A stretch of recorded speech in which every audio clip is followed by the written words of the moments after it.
প্ৰথমতে সংবাদ কৰ্মীসকলক সকলোকে ধন্যবাদ জ্ঞাপন কৰিছোঁ। মোৰ ফালৰ পৰা এটি স্পষ্টীকৰণ দিবলৈ আছিলে আৰু আপোনালোকে তাত মোক সহায় কৰি দিয়াৰ কাৰণে বহুত বহুত ধন্যবাদ সমূহ সংবাদ কৰ্মীলৈ। আচলতে আজিৰ সংবাদ মেলটো মোৰ ওপৰত লগা কিছুমান ফলছ এলিগেশ্যনৰ মই স্পষ্টীকৰণ দিবলৈ আয়োজন কৰিছিলোঁ আৰু য'ত মই কাকো মই এলিগেশ্যন একো লগাব বিচৰা নাই, কিন্তু মোৰ ওপৰত বহুতখিনি মিছা অভিযোগ জাপি দিয়া হ'ল আৰু জাপি মোৰ অজ্ঞাতে ছ'চিয়েল মিডিয়াত ইতিমধ্যে প্ৰচাৰ কৰি দিয়া হ'ল মোৰ লগত একো আলোচনা নকৰাকৈ। আৰু সেই কাৰ্যখিনি হৈছিলে যোৱা 24 মে' তাৰিখে মোৰ ধুবুৰী চাপৰ হাতীপুতাত মোৰ সংগীতানুষ্ঠান আছিলে আৰু সেই সংগীতানুষ্ঠানত তেখেতলোকে ছাউণ্ডৰ কাৰণে তেখেতলোকে নিজে প্ৰভাইড কৰিম বুলি ক'লে, যিহেতু তেওঁলোকৰ বাজেট আমাৰ ছাউণ্ডৰ লগত বাজেট নিমিলিছিলে, সেইকাৰণে তেখেতলোকে নিজে আয়োজন কৰিলে। গতিকে আমিও তেখেতলোকৰ অনুৰোধ ৰক্ষা কৰি, যদিও আমাৰ উইদাউট ছাউণ্ড যাবলৈ ইচ্ছা নহয়, অসুবিধা হয় যথেষ্টখিনি, হ'লেও আমি গ'লোঁ তালৈ তেখেতলোকৰ খাতিৰত। আৰু যোৱাৰ পিছত তাত যেতিয়া যিটো ছাউণ্ড তেওঁলোকে আয়োজন কৰিছিলে, সেই ছাউণ্ডটো বিভিন্ন ধৰণৰ কাৰণত তাৰমানে তাত আমি ভালকৈ অনুষ্ঠান পৰিৱেশন কৰিব নোৱাৰিলোঁ। বহুত ধৰণৰ তাত ফিডবেক মাৰিছে, তাৰপিছত অডিয়েঞ্চে ভালকৈ শুনা পোৱা নাই। আৰু যেতিয়া আমাৰ অনুষ্ঠান চলি আছে প্ৰথমৰ পৰাই দৰ্শকেও অভিযোগ কৰিছে আৰু কমিটিয়েও অভিযোগ কৰিছে যে ছাউণ্ড ভাল হোৱা নাই। সেইখিনি মোকো কৰিছে আৰু ছাউণ্ডৰ মানুহকো গৈ পেলাই তেওঁলোকে অভিযোগ দিছে। মই গাই থাকোঁতে মঞ্চৰ পৰাও দেখি আছোঁ সেইখিনি হৈছে। তাৰপিছতো অনুষ্ঠান আমি যেনে তেনে পৰিৱেশন কৰি আছোঁ।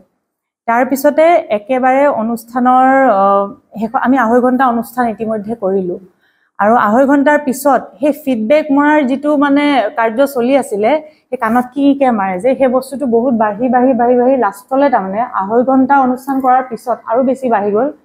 গতিকে আমি লাষ্টত অডিয়েঞ্চে আমাক বহুত বেছি গানৰ ৰিকুৱেষ্ট কৰি আছিলে, এইটো গাওক সেইটো গাওক, আৰু নোগোৱাৰ কাৰণে বেয়া পাইছিলে দৰ্শকসকলে।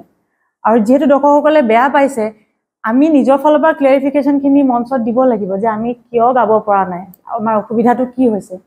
আৰু সেইটো কাৰণে আমি মঞ্চৰ পৰাই মই খুব নম্ৰভাৱেৰে, আৰু ভিডিঅ'টো ইতিমধ্যে ইউটিউবত আছেই, মই আপোনালোকক দি দিম, আপোনালোকে প্ৰচাৰ কৰিব যদি পাৰে।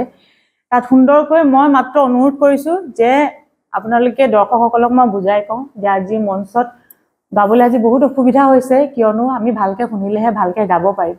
গতিকে মই যদি ভৱিষ্যতে কেতিয়াবা আহোঁ নিজৰ চাউণ্ড লৈ, মই নিশ্চয়কৈ সকলোবোৰ গান গাম। আজি আপোনালোকৰ অনুৰোধবোৰ মই ৰক্ষা কৰিব পৰা নাই, মোক বেয়া নাপাব। গতিকে আৰু গোটেই গীত গাই মই মঞ্চৰ পৰা বিদায় ল'ম। অকল সেইখিনি কথাই মই কৈছোঁ। এতিয়া সেই ছাউণ্ডৰ যিজন ব্যক্তিগতভাৱে সেই ছাউণ্ড মই অপাৰেটৰ আৰু সেই ছাউণ্ডৰ মালিকক কওঁ, মই কোনো ছাউণ্ড এছ'চিয়েশ্যনক দোষাৰোপ কৰা নাই, মই নকৰোঁ। মই ব্যক্তিগতভাৱে সেই ছাউণ্ড অপাৰেটৰজনক কওঁ আৰু সেই ছাউণ্ডৰ মালিকক কওঁ, তেখেতলোকে সেইখিনি বস্তু তেখেতলোকক অপমান কৰিছোঁ বুলি মোৰ মানে সেই কথাখিনিত মই অপমান ক'ত কৰিলোঁ মই বুজি নাপালোঁ। কাৰণ মই ছাউণ্ডটো যদি শুনা নাপাওঁ, সেইখিনি যদি মই ক'লেও ভুল হয়, তেতিয়াহ'লে মোৰ তাত ক'ব লগা একো নাই, মই কি মন্তব্য দিম। আৰু শুনা নাইতো মই শুনা নাই ক'ব লাগিব। বাৰু সেইখিনি কথা গ'ল। লাষ্টত মই মঞ্চ বন্ধ কৰাৰ পিছতো আকৌ মই অনুষ্ঠান পৰিৱেশন কৰি থৈ আহিছোঁ, কিন্তু সেইখিনি ফুটেজ তেওঁলোকে ডিষ্ট্ৰিবিউট কৰা নাই বা ছ'চিয়েল মিডিয়াত দিয়া নাই।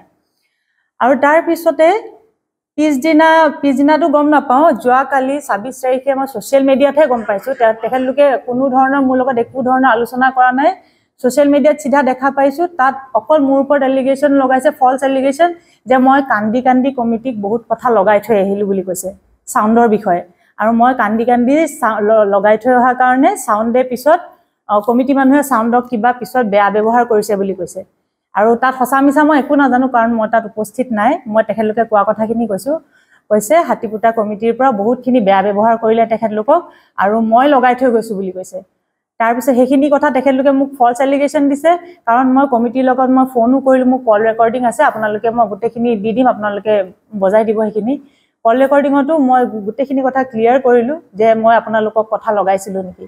তাৰ ওলোটাটো আচলতে হৈছিলে, মই ওলোটাই কমিটিক কৈহে থৈ আহিছিলোঁ যে টেকনিকেল বস্তু কেতিয়াবা এনেকুৱা হৈ যায়, মেচিনেৰী বস্তু, আপোনালোকে এইবোৰ ধৰি নাথাকিব, এইবোৰ আৰু হৈ যায় কেতিয়াবা, দিয়ক।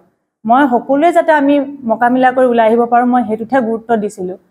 কমিটিয়েও সেইখিনি কথা এডমিট কৰিছে যে আপুনিতো আমাক একো কোৱা নাই, আপুনিতো ওলোটাই এনেকৈহে ক'লে, সেই গোটেই কল ৰেকৰ্ডিংখিনি আছে। তো সেইটো যে মিছা কথা কৈছে সেইটো তাতে প্ৰমাণিত হ'ল। তাৰপিছত কৈছে আমাক ইনিয়াৰ লোৱাৰ পিছতো মাত ওলোৱা নাই, বাইদেউৰ মাতটো ভাগি আছিলে, এনেকৈ বহুতখিনি এলিগেশ্যন লগাইছে। মোৰ মাত ভগা নাই, মই আগদিনা অনুষ্ঠান কৰিছোঁ, সেইদিনা অনুষ্ঠান কৰিছোঁ, তাৰ পিছতো মই 2-3 দিন অনুষ্ঠান কৰি আজিও মোৰ অনুষ্ঠান আছে। মই এতিয়ালৈকে মই এনেকৈ আছোঁ, মোৰ মাত ভাগা নাই। আৰু যিহেতু বেয়া চাউণ্ড এটা গালে চিঞৰি গাব লগা হয়, হৈ যায় কেতিয়াবা। আৰু কোনেও বেয়া কৰিম বুলি নাহে আচলতে।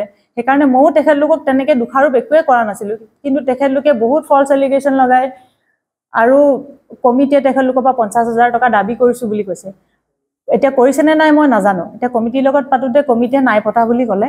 কিন্তু মোক কওঁতে তেখেতলোকে ডিমাণ্ড কৰিছে বুলি কৈছে। এতিয়া কোনটো পক্ষই সঁচা কৈছে মই যেতিয়া নিজে দেখা নাই বা শুনা নাই, মই সেইটোত কমেণ্ট কৰিব নোৱাৰোঁ। আৰু তাৰপিছত বস্তুটো হ'ল, সেই বস্তুটো গৈ পেলাই তেখেতলোকে ছ'চিয়েল মিডিয়াটোতো দিছে, মোৰ অপপ্ৰচাৰ চলাইছে। তাৰপিছত গৈ লোৱাৰ আছাম ছাউণ্ড এছ'চিয়েশ্যনক তেওঁলোকে কমপ্লেইন কৰিছে। আৰু মই ইয়াত লোৱাৰ আছাম ছাউণ্ড এছ'চিয়েশ্যনক মই দোষাৰোপ কেতিয়াও নকৰোঁ, কাৰণ সেই ব্যক্তিগত মই এই ছাউণ্ডৰ মালিকজনক, এটা ছাউণ্ডৰ সেই ব্যক্তিগতভাৱে সেই ছাউণ্ডৰ মালিকজনক আৰু অপাৰেটৰজনকহে মই দোষাৰোপ কৰিব বিচাৰিছোঁ। কাৰণ তেওঁলোকে গৈ যিটো কথা কৈছে তেখেতলোকে মানি লৈছে। তেখেতলোকে এইটো কথা এবাৰ ভাবিবলৈ আচলতে তেখেতলোকে চাগে নিজৰ মানুহৰ কষ্ট দেখিলে সকলোৰে বেয়া লাগে।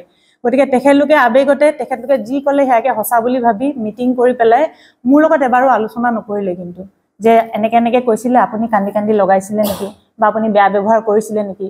আৰু যিবোৰ কথা কৈছে তাৰ একোৱে তথ্য নাই। মই বেয়া ব্যৱহাৰ কৰাৰ তথ্য নাই, মই কান্দি কান্দি কথা লগোৱাৰ একো তথ্য নাই। চব ফল্ছ এলিগেশ্যনেই হৈ আছে। তাৰপিছতে মোৰ মাত ভাগা কৈছে, কিবা কিবি। মোৰ মাত ভাগাই নাই, অনুষ্ঠান কৰি আছোঁ। তাতে বহুত দৰ্শকেও কিছুমান বস্তু শ্বেয়াৰ কৰিছে, আপোনালোকে দেখিলে গম পাব। মই বেছি গভীৰতালৈ নাযাওঁ, মোৰ বিতৰ্ক বিচৰা নাই আচলতে। আৰু মোৰ বেয়া লাগিছে সেই কমিটি, সেই মানুহকেইজনৰ কাৰণে মোৰ আচলতে মনত দুখ লাগিছে।